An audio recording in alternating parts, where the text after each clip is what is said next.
Hey guys, it's Cameroon and welcome back to another video. Now if you didn't already know, the team at Overwatch did an Ask Me Anything or an AMA on Reddit and answer some questions that the players asked. I expect not everybody is going to scroll through a massive Reddit thread to find out all of these changes, so I thought it was best to talk about the most impactful ones from it. The topics of discussion range from some balance, hero designs, weekly challenge changes, and more, but please note that some of these changes don't have a timeline and could possibly be changed. But before we get into the video, if you like what I'm doing, consider leaving a like and subscribing. It means a lot to me. Now, I also have a couple other updates for Overwatch 2, and we're going to get into those before the Ask Me Anything stuff. If you played Overwatch and completed all the endings, you got the rewards. I have a video, if you haven't yet, you can go through it and get all the rewards. The titles rewards have been given out as of February 21st with their most recent patch. So now you can find these titles in the customization tab on your career profile.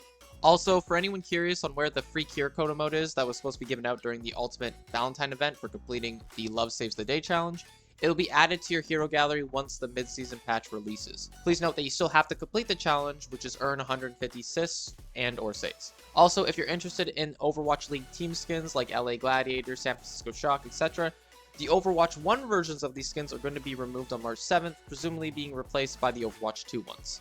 So if you want any of the Overwatch 1 versions, be sure to grab them before March 7th. Now, onto some of the juicier parts of the video.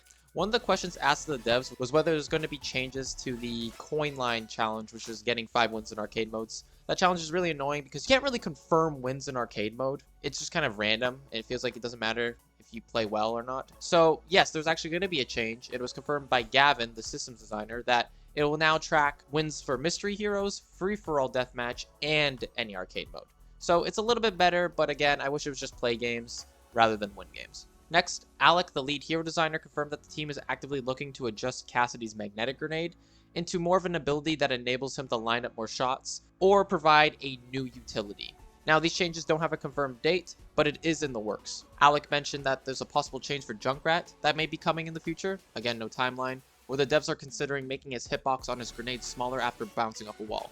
This is hopefully to help alleviate a lot of those grievances and pain points to where it just feels like you're being randomly hit by Junkrat.